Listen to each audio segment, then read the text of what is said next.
Okay, everybody, we're live with the Canadian Real Estate All-Star Live Show. Holy cow. Welcome, everybody. Hopefully you can enjoy this panel here of extraordinarily astute real estate experienced gurus. Can I call all of you gurus? Are you comfortable with gurus? No? Am I in the right place here? You are the genie of the group. We officially have more people on our panel than we actually have in the live chat. Perfect. So this is good. This is a good start. We're gonna get going. All right, so we got a great podcast tonight, and this is gonna be recorded. We're going live. We love these live shows. Lots of feedback. So right now we're not talking to anybody, but when you get out there, oh, there's Steve Karish. Let's go, Steve. Pump us up with some comments. I'm going to do some introductions left to right. So we got Emma Pace here on the far left, top producing agent over at Zoocasa PropTech Extraordinaire Company. So she's going to have lots of benefits and added, details on that side of the business. Santos Sessa from Team Sessa, leading stats man on YouTube. Check out his channel. Lots of great info. Scariest guy on YouTube. Not only myself. Scariest guy. Why am I so scary? No, he's the most honest, upfront guy. That's right. Those stats are getting a little nasty. He lets us know. Yeah, Darryl and myself, who unfortunately had to be part of this for technological reasons. We got Tom Story, media mogul, YouTuber, social media broker extraordinaire here from Toronto, and Art Dadson, our leading tech expert out in New Brunswick. And you know what I figured, Art? You have done more transactions sight unseen than any other Canadian real estate agent probably ever. Okay. I don't see how anybody has sold as much real estate as you whose clients don't even go inside the properties. So that's going to be great to hear from you too. And awesome. Thanks for joining us today, guys. Happy to be here. Yeah, for sure. To be here. We're not coast to coast, but we're coast to Ontario. So that's kind of cool. Lots going on obviously out there in the market right now. It is not a fun place to be if you make your living off of real estate, although I imagine for some people things are busier. Art, you've always got a smile on your face. What's going on out east there? Oh my God, I've been so busy the last couple of weeks, especially. People are realizing that they can still buy under the medium average across Canada. So we're getting a huge influx here. The phone doesn't stop, which is great. And are these investors for the most part? Oh yeah, always investors. Always investors. So where's like our price point right now in New Brunswick? What's our average price for an investment property right now?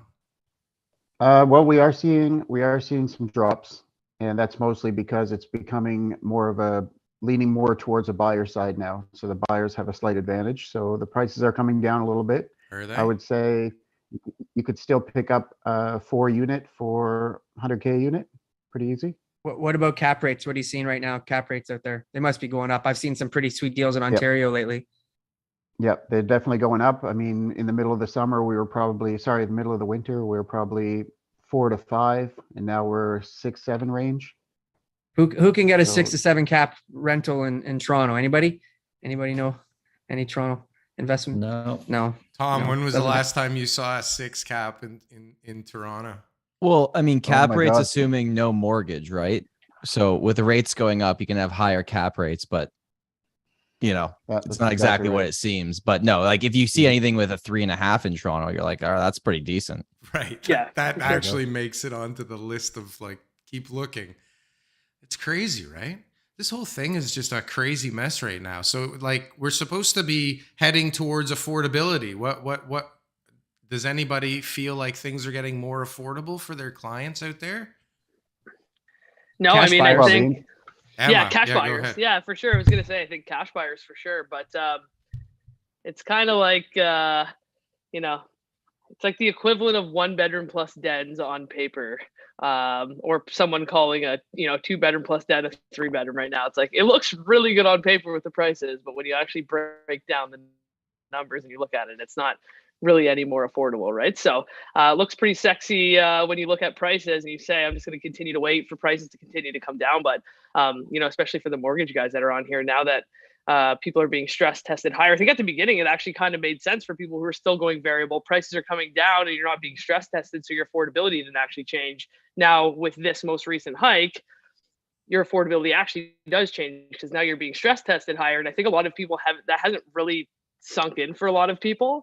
And so I think all of these people are still under the impression that their affordability is the same as prices continue to go down. And it's like, no, we just actually breached the threshold where everybody, if you're going on the variable side, has actually had a deduction. And so these further rate hikes, I'm sure Art, you can speak to it as well, but these further rate hikes will further reduce affordability. And so I think it's for certain segments of the market, a little bit of a gamble. Like I only see there kind of being three outcomes right now. It's, if rates continue to go up and prices come down, your affordability comes down. So do they both come down at the same level? In which case you're no better off or no worse off. It's the same thing.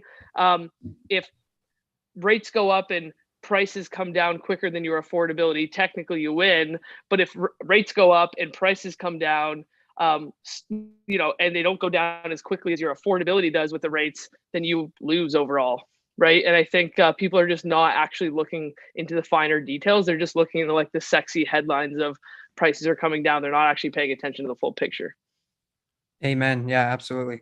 Right. So I mean, no one's crunching it. Santo, how many all cash buyers do you have kicking around right now?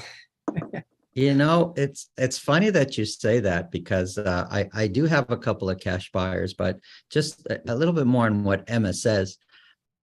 In principle, a lot of people understand what she says, but they don't apply it. And I just see it with the people we're looking with, or the working with, or the phone calls that we get, and the buyers that we're working with. They get it. We've discussed it. We've talked about it, but there's lots of people that, rates go up. I'm okay paying an extra 1% on my mortgage if I'm getting the home for 300,000 less. They're okay, but it goes up another 1%. Our price is going to go down another 300, or they're only going to go down 50. And then it's like, ooh, am I okay? And so this is kind of why a lot of buyers are just kind of deer in the headlights attitude of just, what do we do? And it's really a confusing market these days right now. And sellers, they see their neighbors selling and selling low. But some of these are panic sellers and they have to sell. And then there's the seller that doesn't have to, and he's on the market or she's on the market, and just a few doors down, this person absolutely has to sell. And you'll see the quick price reductions and then boom, it's sold. And then the other seller who's thinking, I'm selling first. I don't have to sell, but I want to. And now there's a new precedent that's really low. And this is what we're seeing out there. Properties staying on the market longer, or others selling quickly at low prices. And it's really tough to understand for a lot of people. Everything, you got interest rates, you got the headlines, it's just a ton of information. It's like it's coming out of a fire hose at you. And who do you listen to? What's going on? What do we do? A lot of people are confused out there these days. Canadian real estate show. That's where you got to go. That's where all the Canadian answers real are. estate. Sundays, 4:00. All the answers. Well, but what do you, I mean, it's no secret that things are falling apart. So, I mean, if you see somebody's house is for sale, you have a pretty good idea that they have to be for sale. So now, if you're the buyer's agent, your job is to kind of use that to your advantage, right? And so how long for like the rest of the people on the street, or for the sellers, are they able to like shrug off that that's an anomaly? Like they had to sell. We're not going to count that sale for when we're wanting to sell. We don't have to sell. We just want to sell. Like, the sellers cherry pick.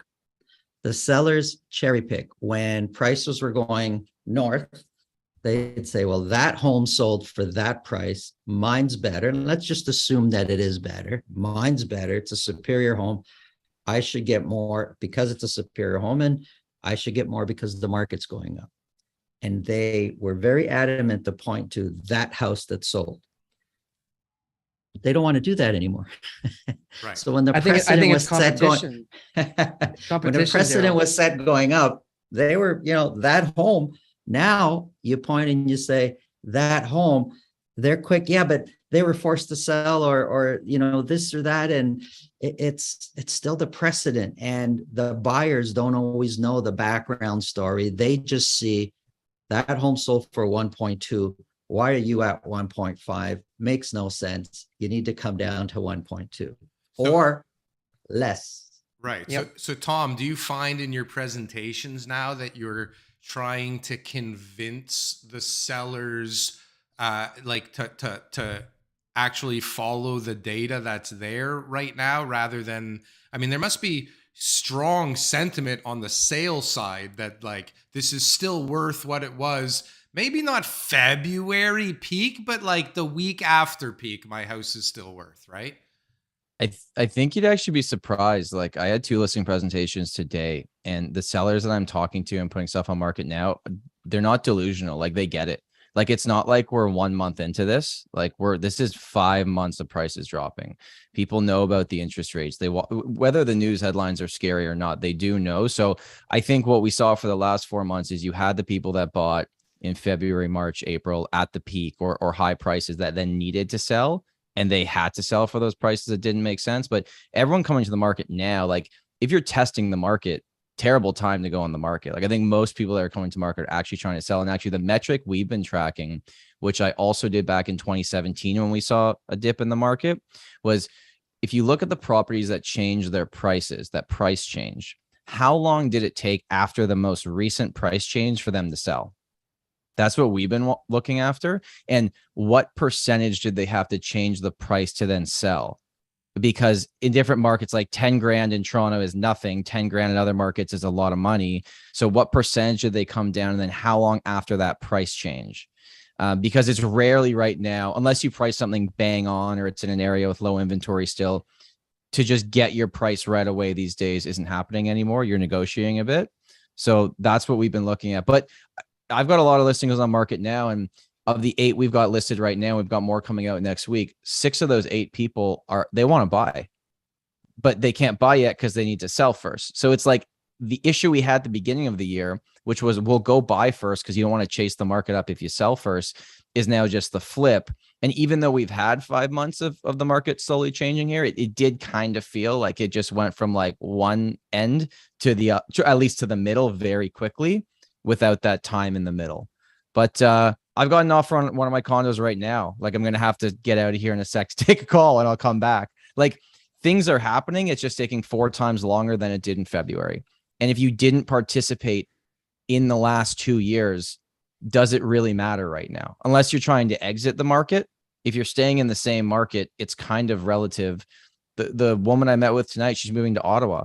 I was like, your place is worth 60 grand less than maybe you could have got in February. She's like, I don't care. What I'm buying in Ottawa is also down, right? So I think most people that are educated understand. But then there's that segment of the market, the person that bought in February with a variable rate without understanding what rates we're going to do, that's not going to be a pretty picture for a little while. I'm hoping those people financially are in a good place. But I think it's a smaller portion of the market than some people would want it to be or think that it is. Right. So now, okay. So obviously there's a correction going on in the market. There's no doubt about that. It's weird. Like you'll read in one place, prices are down 40% here, 38% here, 20% here. And then you'll get a report saying, overall Canadian market's going to be down 14% for the year. And like, that doesn't make any sense. And then you get RBC coming out saying, this is going to be the craziest downturn of all time or the worst, or I forget the wording. It's on the thumbnail. It was historic correction. Right. So, okay. So in my ask Santo about numbers just quickly. So July, right? I saw some preliminary numbers for July and they're bad. And there's some really, there's the markets that changed the most between February and June changed the least in July. And the markets that changed the least in February to June changed the most in July. Like there's a lot of downward pressure on Toronto and say different that. places. Well, is that right, Santo? I would agree with that, and it just seems that almost like a delay. So some markets came down really quickly, and they're kind of still coming down, but not at the same pace. And then the other ones that didn't, just like you said, they're much more aggressive right now, and it's look, prices are down, and when it comes to RBC. CMHC, whoever you want to talk about. I mean, they've said a lot of things in the past, right? They've said a lot of things in the past. Who knows? Who knows? We Not know them. They don't know. We know they don't know, right? Well, how come we don't pull up, every time they got it wrong? Yeah. So I when it comes to those stats, just my personal thing is, okay, let's see what happens. When I put my data together, those numbers, those are the numbers now. That's a fact. The next day, it's all speculation. It's all speculation. So, and then you get people out there that say history doesn't repeat, it rhymes or some crap like that. And yeah, I heard that. Yeah. Yeah. But like, there are some that believe that what is going on in the world right now, like this is no ordinary correction. This is no ordinary dip. There are people out there, if you read our comment sections, that think that the world is ending. Everything is going to crash. Like everything is going to burn and things will never be the same ever again. Yeah. Now, I mean, I think they get exposed to a lot of negative news, Darryl. Well, right? I think if you've been reading negative news and exposing yourself to like these like bits of literature or channels or whatever Twitter feeds, that have been negative the last few years, like I think you're just tainted. You just can't possibly look at the bright side. Because anytime I watch anything like that, my whole perspective changes. I can't watch that stuff. You can't be always just focused on the negative. And there's lots of people in the comments who have been reading the negative stuff for a very long time. Well, there's a bunch of people that are licking their chops, waiting for this market to crash, and they're all excited to buy. Let's talk about that. Let's talk about that for a second. There's people talking about prices going back to caveman days almost. So let's say prices were to come down another 50% from where they are now, because if you go through the comments, that's like a common thing. Oh, they got to go back at least half where they are now. Thinking half. So if they come down another 20%, do you not think some buyers, some investors, some people are going to think, wow, those are pretty low? I know right now a lot of buyers are on a sideline, but at what number, what percentage are they going to jump back in? And what's going to happen with access to money? I know right now what the Bank of Canada is doing, but how long are they going to do that for? And at what time are they going to have pressure to go the other way? Like there's so many unknowns, and people think that they know, but people thinking prices are going to go to 50% of where they are now. So at 30%, is not a ton of people going to jump back in? I don't know. And if we're talking all of Canada, that's one thing. But when things go bad in all of Canada, where does everybody run to?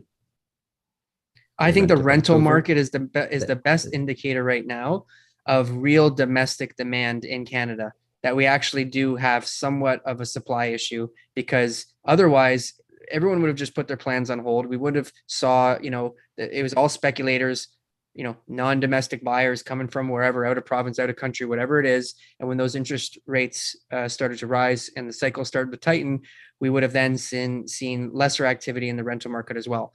But the rental market's going crazy. I know, Tom, you've been talking about that a little bit. Other people have been talking about it. Like, obviously, these are all home buyers or home dwellers that need somewhere to live, and that there's a significant amount of demand in Ontario and the rest of Canada, probably North America.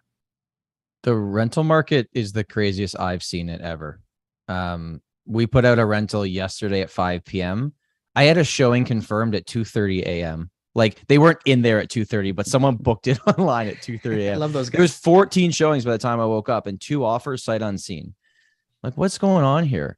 So it's like paying the full 12 months in advance, right? I think one of them was 6 months up front, which you can't ask for, but people are offering. Yeah. It's everywhere right now without even seeing it because they're so desperate.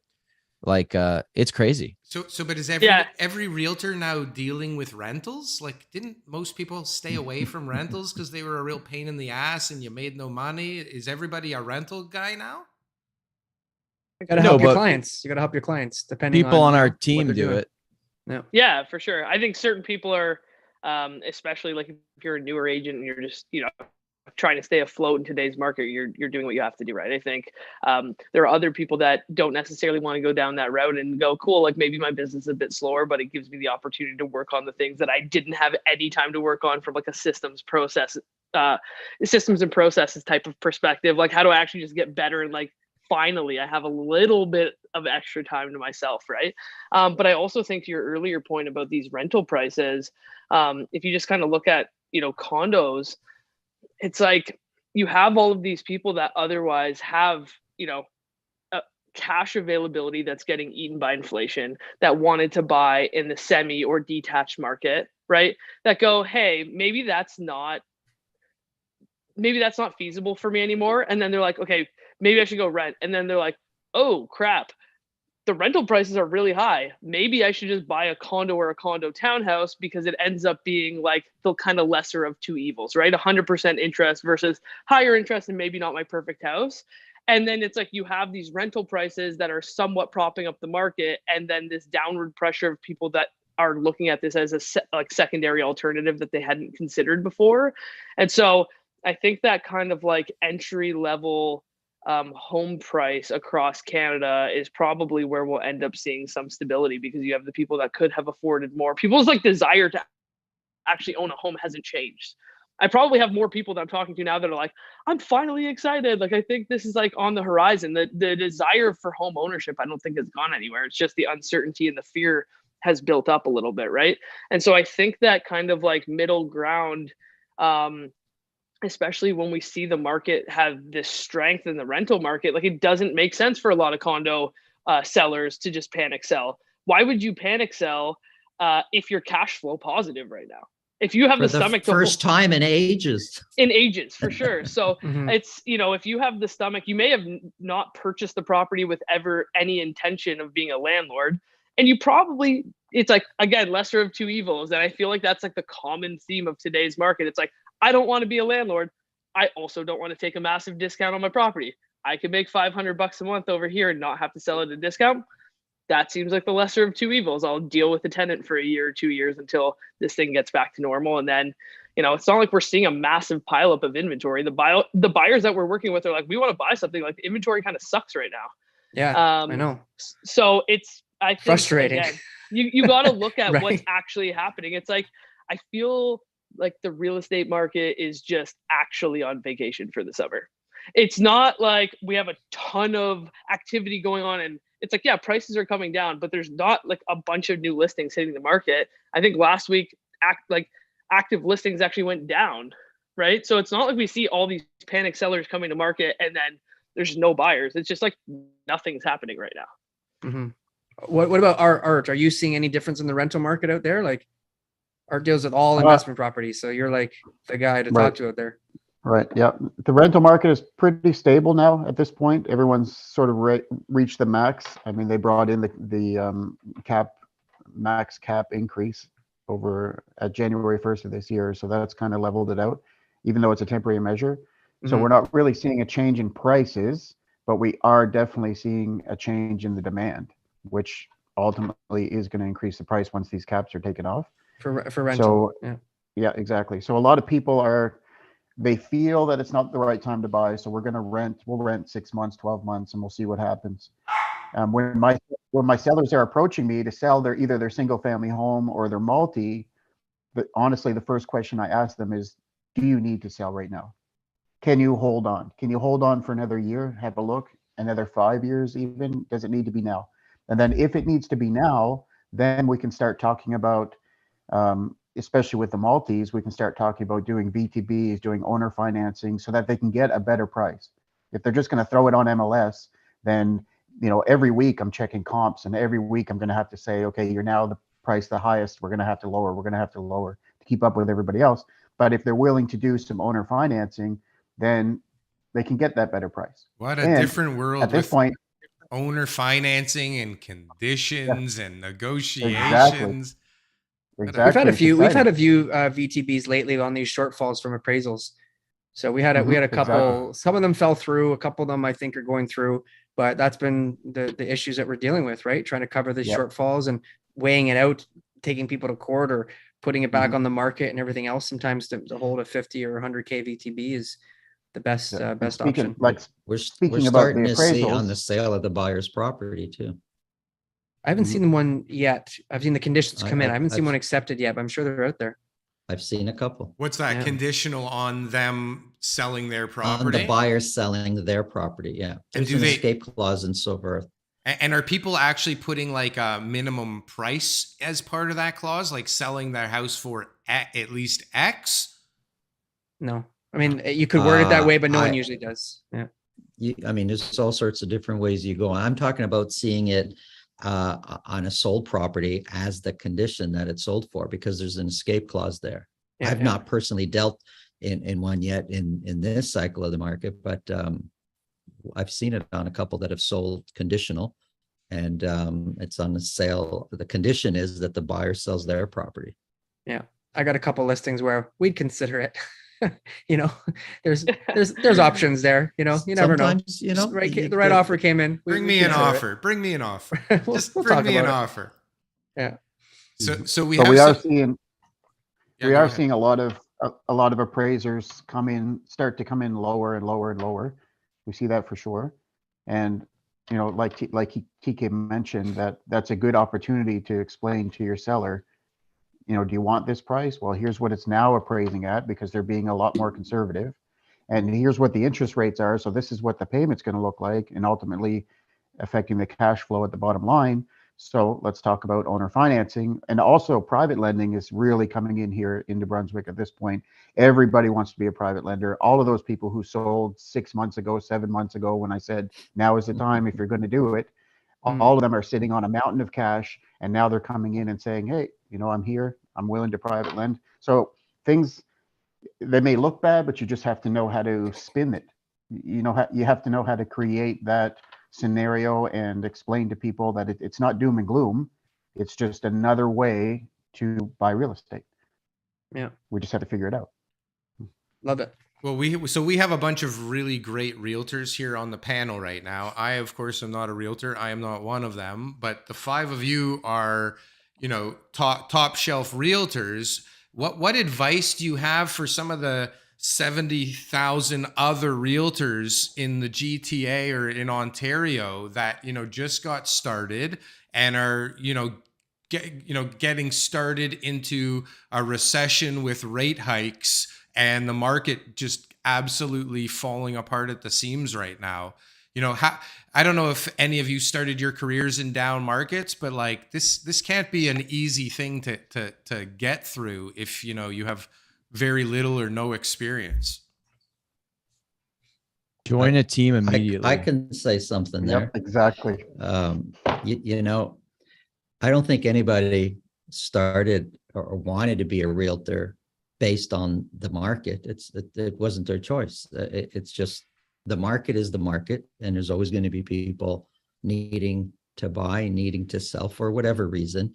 And our job is to help them with the process. It's not to convince them to buy or sell. It's not to, it's to help them. It's to offer a service. And right now, with all the craziness going on, there's things that make sense and things that don't. And we really should be focusing on offering the best possible service, being that person that can give our clients the knowledge they need to make educated decision.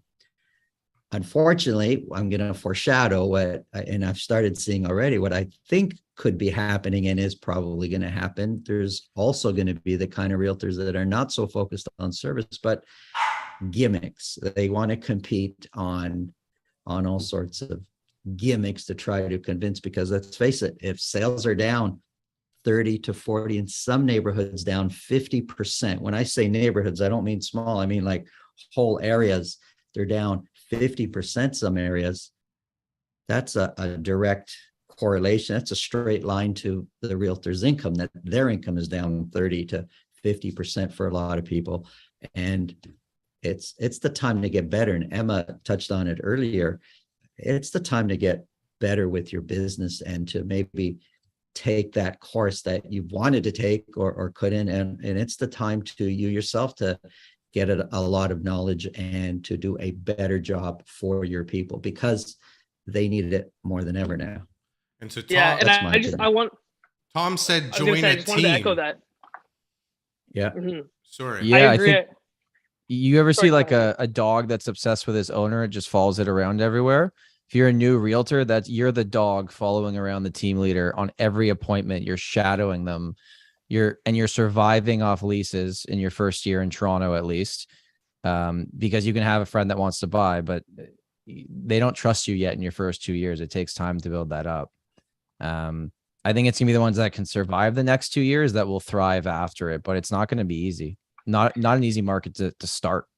But yeah, well, to that point, like I actually agree with both of you. I definitely don't think it's an easy market to start, but I think that you have to go into it with a more positive mindset, because you can say there's been a lot of agents over the last 3-4 years that have maybe they had great habits and have let those things go. Like, and now they're just like, okay, whatever, I'm just gonna, put my head in the sand, let me know when things get better.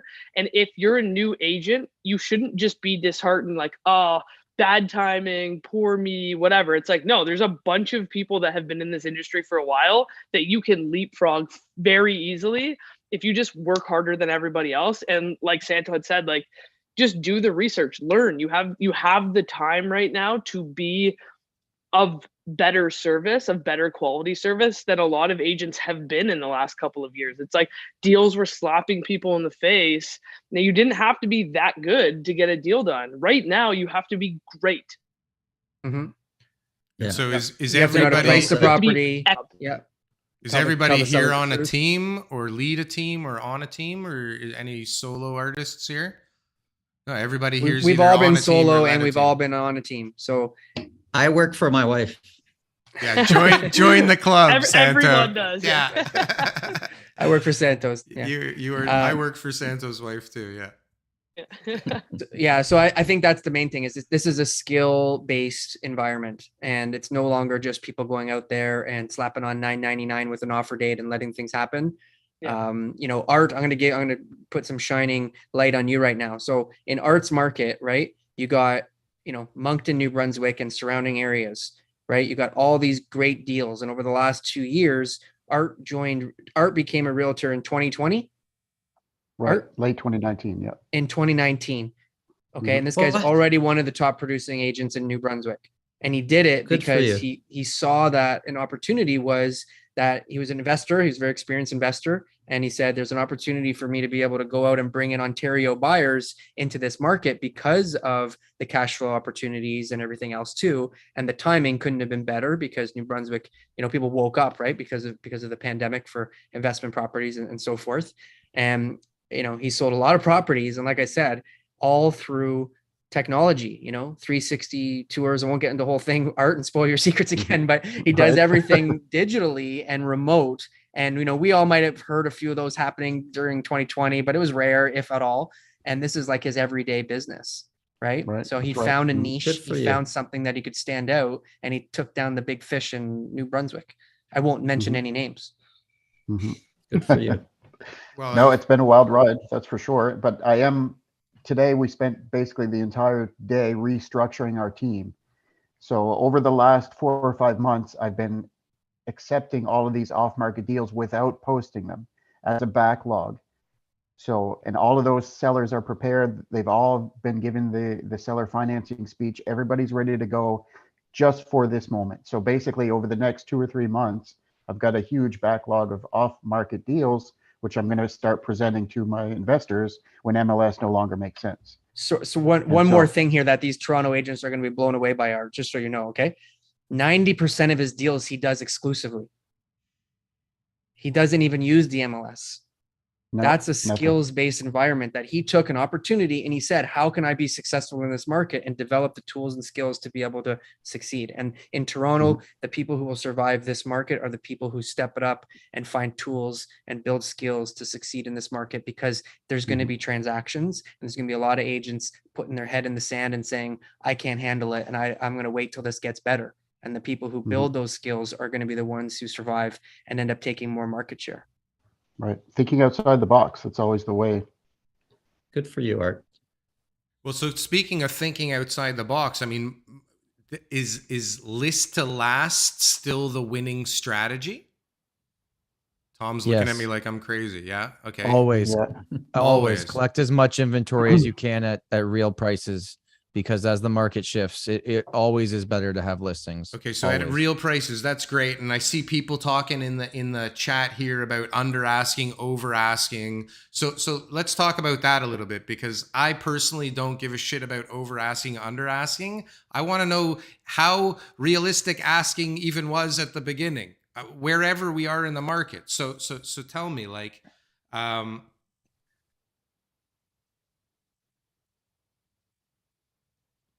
sorry, I lost my train of thought.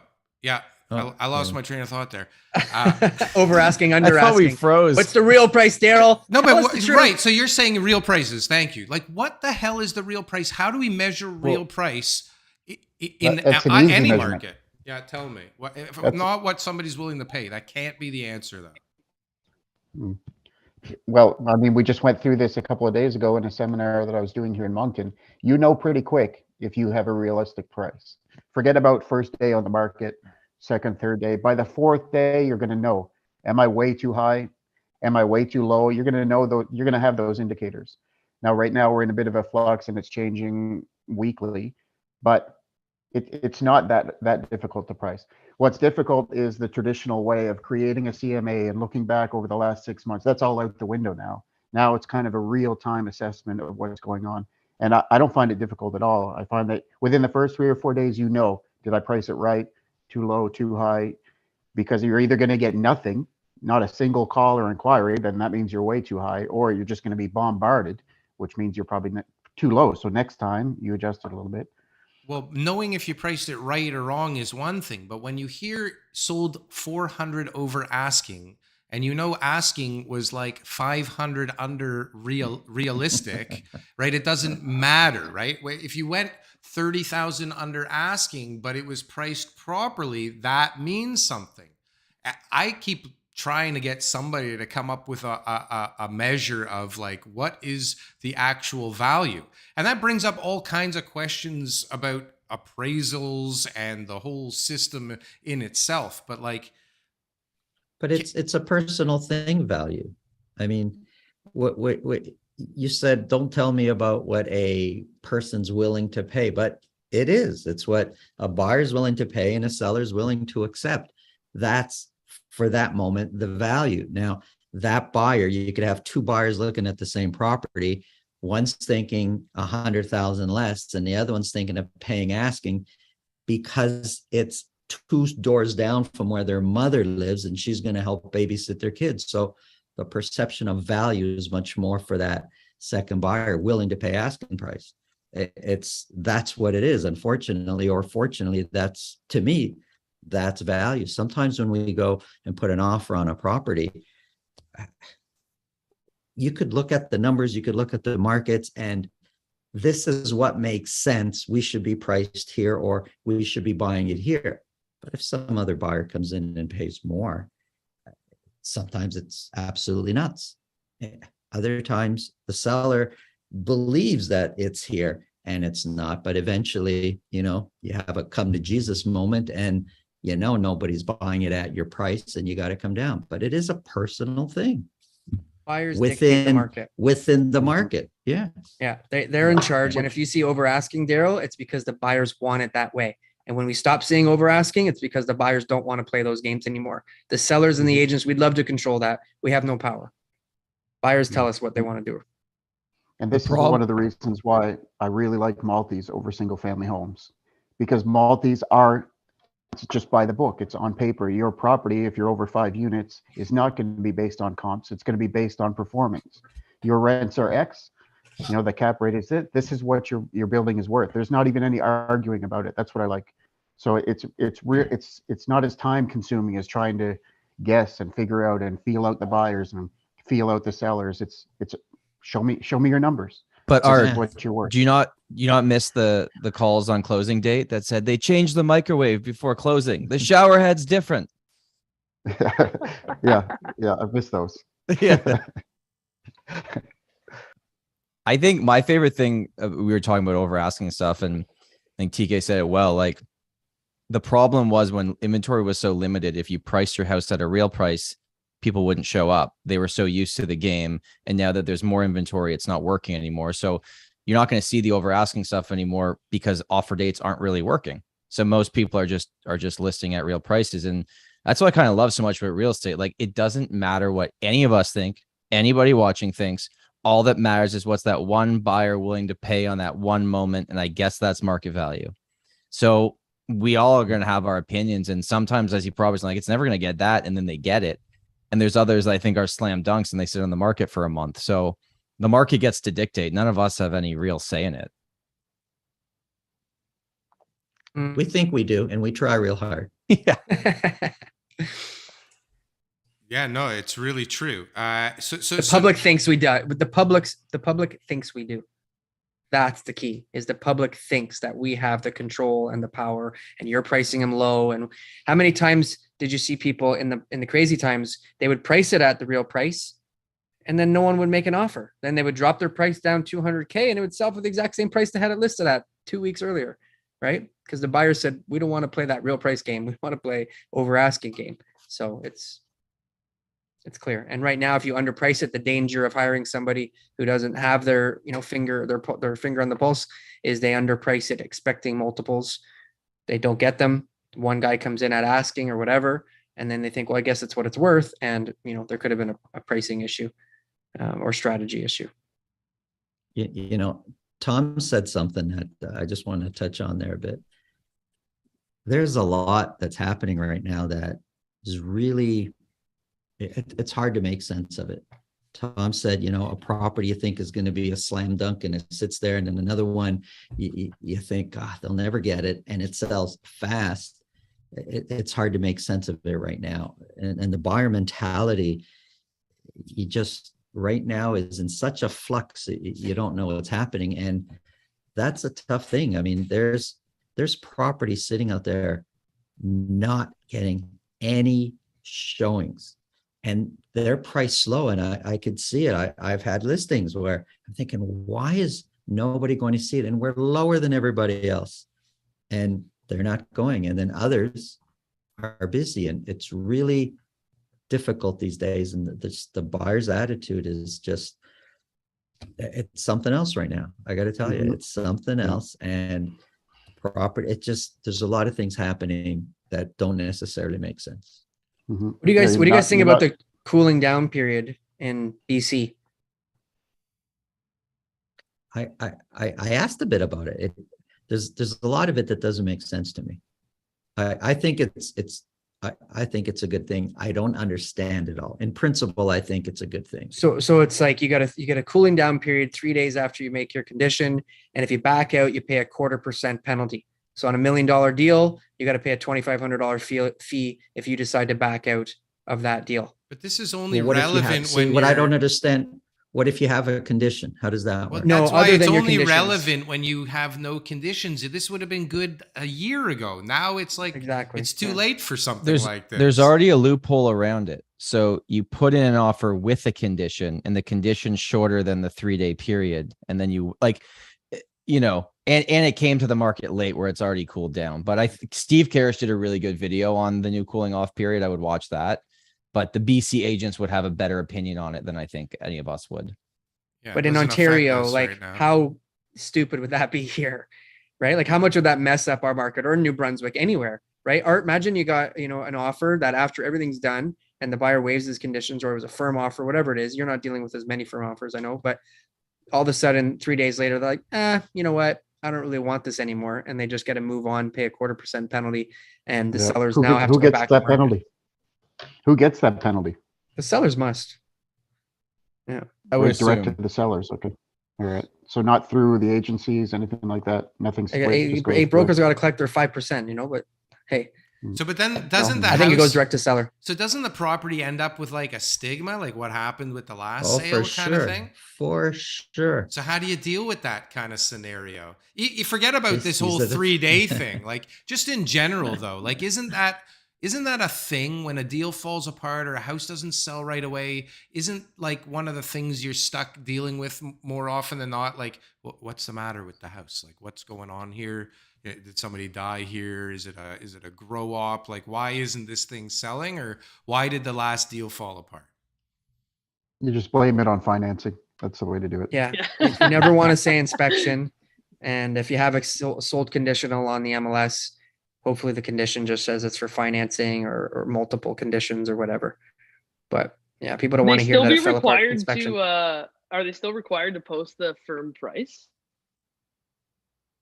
After it's firm? That's an Yeah. interesting Before the point. cooling Yeah. period. Oh, you the mean, cooling right? period. Oh, Do you that's know what I good. mean? Because if it firms No way. up, Sure. we You have to couldn't. post. That's what I'm saying. So like that It's would not be a very unusual firm. thing. That's not a Yeah. firm offer with a Can't. cooling No, there's no way. period. That would be crazy. Yeah. that would be Yeah. crazy. So to me, I'm like it's just another condition. It's a Well, condition no, with but there's a fee penalty on it. associated. Yeah. It's like a conditional. It's like a condition with a fee associated, right? Absolutely. It's like a Yeah. paid condition. Yeah. So it's, I don't know. It You bring seems up a like good point though, Emma, like your point about posting sold prices, because a lot of these deals didn't close that we've been basing sale prices off of our appraisers. I wonder if we should take a page from the commercial book and no longer post pending sale prices until they've closed. Yeah, I know that's what when you and I did the podcast, Tom and Steve had mentioned that. It Yeah. really got like my wheels spinning on that. And then when you guys mentioned this, I'm like, well, you post the firm price, the guy backs out 3 days later, everybody goes, oh well, I'll at least offer you what did you say it was 0.5%? I'll at least offer that because I already know that you've collected that. So let's start there. And then let's go down from there, right? So it's interesting. I would definitely need to know it. When you look at it in a vacuum, a buyer's like, this is awesome. When you look at all the other variables, I don't really know how impactful it is. Like, I had brought that up when prices were going so crazy earlier in the year. I was saying, well, what if we didn't post the firm until it actually closed and everything was just pending? And then a few of my agent friends in the state said we do that and our market's still going crazy. So maybe it would have slowed things down a little bit, but then you wouldn't have the true data. But is it true data until it closes? Oh, I don't know. No. I know, Yeah, right? not at all. Yeah. But when it closes, you're in a different market. I know that's the problem. But it Is it protects us. moves so fast. No, but is that the problem, or is that like I keep saying like, why do appraisers not hold any of the responsibility here? And actually, I was thinking earlier today, why do the realtors have all the sales data? Shouldn't the appraisers have all that sales data? And shouldn't they be like holding on to it like they do? No. They have access They have to access. it, but not A lot access. of them are realtors. Like, most But of them they are didn't realtors. build the system, Daryl. No, I know, but this is part of the problem is the people selling the product are the only ones that really control the data, but the appraisers, the ones who are supposed to be the fail safe and the double check, like for everybody, are just kind of like, what's their input that they get? What'd you pay for the thing? Right. And somehow the appraisers on the way up, like everything lands on the purchase price, but on the way down, it's like, well, you know what? Like, that's what somebody was willing to pay that day. So that's the value. Like, shouldn't there be some kind of a fail safe in there where the appraiser goes, listen, I don't give a shit that the last guy who bought something was stupid at 1.6. That thing was worth 1.4. I don't care what's going on out there. This is the value of the property based on like normal, realistic metrics. But I guess But that's still just you're one gonna person's say the opinion same being thing. different than another person's opinion, right? There's data. It's data. It's data. There's data. But you can tell whatever story you want with data. It's true. Yes, I have seen some CMAs and some appraisers that have been their choices have been interesting. Let's leave it at that. Okay, guys, it has been a wonderful hour. This has been super insightful, and An hour already. I know it's been an hour already. This panel could probably talk forever, but this last question will probably lead to quite a bit more time. I want everybody's opinion on what's going to happen in the short term in the Canadian real estate market, given what we know at the present moment.